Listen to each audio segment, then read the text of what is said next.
Di zaman sekarang, informasi itu ada di mana-mana. Tapi pernah nggak kamu bingung mana yang benar dan mana yang cuma opini? Gimana sih cara menyampaikan supaya jelas, logis, dan bisa dipercaya? Nah, di video ini kita bakal bahas tentang teks eksposisi. Teks eksposisi yang membantu kita menjelaskan sesuatu dengan fakta dan alasan yang kuat. Jadi, kamu siap jadi lebih kritis dan pintar berpendapat.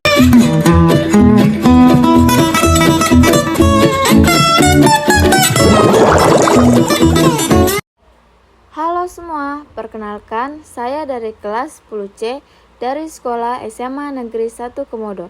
Dalam video animasi ini, saya akan membahas tentang teks eksposisi yang dibuat untuk memenuhi tugas coding. Selamat menonton. Apa itu teks eksposisi? Teks eksposisi adalah teks yang berisi penjelasan atau pendapat tentang suatu topik yang disampaikan secara jelas, logis, dan berdasarkan fakta. Lalu, apa tujuannya? Tujuan teks eksposisi adalah untuk memberikan informasi, menjelaskan suatu hal, sekaligus meyakinkan pembaca atau pendengar agar memahami atau setuju dengan pendapat yang disampaikan.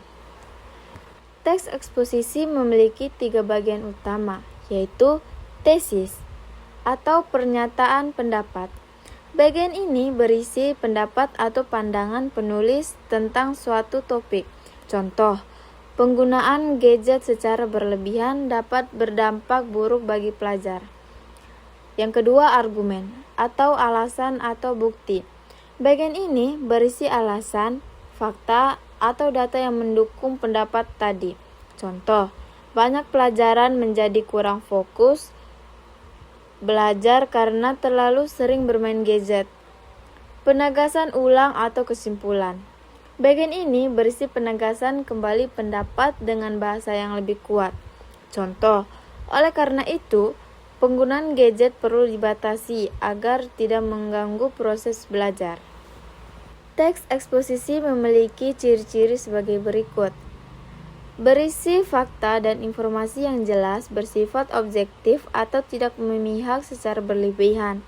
Penggunaan bahasa baku dan formal memiliki pendapat yang didukung oleh alasan yang logis. Bertujuan menjelaskan dan meyakinkan. Ciri-ciri ini membuat teks eksposisi mudah dipahami dan dipercaya. Dalam teks eksposisi, menggunakan bahasa sangat penting agar informasi yang disampaikan terlihat jelas, logis, dan meyakinkan. Berikut kaidah kebahasaannya.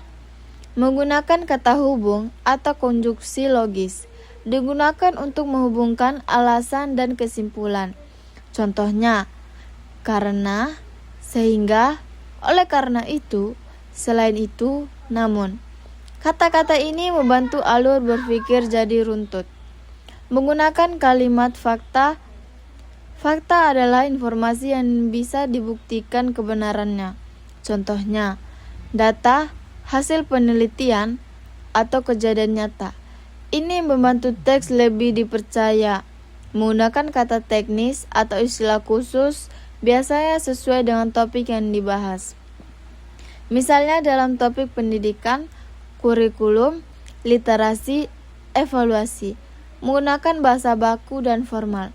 Bahasa yang digunakan harus sesuai aturan, tidak terlalu santai dan mudah dipahami. Menggunakan kata kerja mental. Kata kerja yang menunjukkan pendapat atau pemikiran. Contohnya, berpendapat, menganggap, menjelaskan, menyimpulkan. Menggunakan kalimat persuasif atau mempengaruhi. Digunakan untuk meyakinkan pembaca agar setuju. Contohnya, sebaiknya, seharusnya, perlu diperhatikan. Disusun secara logis dan sistematis. Artinya, dari pendapat, alasan, kesimpulan, sehingga mudah diikuti. Untuk menulis teks eksposisi, ada beberapa langkah yang bisa diikuti agar hasilnya jelas dan meyakinkan. Menentukan topik. Pilih topik yang jelas dan menarik untuk dibahas. misalnya pendidikan, teknologi, lingkungan, menentukan tujuan dan pendapat atau tesis. Tentukan apa yang ingin kamu sampaikan atau pendapatmu tentang topik tersebut. Mengumpulkan data dan fakta.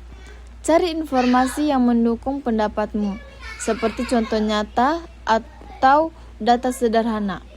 Menyusun kerangka sesuai struktur. Susun menjadi tesis, argumentasi, penegasan ulang. Pengembangkan menjadi paragraf. Tulis penjelasan dengan bahasa yang jelas, runtut, dan mudah dipahami. Menggunakan bahasa yang tepat. Menggunakan kata hubung, fakta, dan kalimat yang logis agar lebih meyakinkan. Menyunting atau mengecek ulang. Periksa kembali apakah tulisan sudah jelas, tidak terulang, dan mudah dimengerti. Penggunaan gadget di kalangan pelajar semakin meningkat. Hal ini dapat berdampak negatif jika digunakan dengan bijak. Banyak pelajar menjadi kurang fokus belajar karena terlalu sering bermain game atau media sosial. Oleh karena itu, penggunaan gadget perlu dibatasi agar tidak mengganggu presentasi belajar. Contoh tadi menunjukkan bagaimana pendapat didukung oleh alasan yang logis, sehingga membuat pembaca lebih mudah memahami dan percaya. Jadi, sekarang kamu sudah tahu apa itu teks eksposisi, tujuannya, strukturnya, ciri-cirinya, dan kaidah kebahasaannya. Dengan teks eksposisi ini, kita bisa menyampaikan pendapat secara jelas dan meyakinkan. Terima kasih sudah menonton, semoga bermanfaat. Sampai jumpa di video selanjutnya. Bye-bye.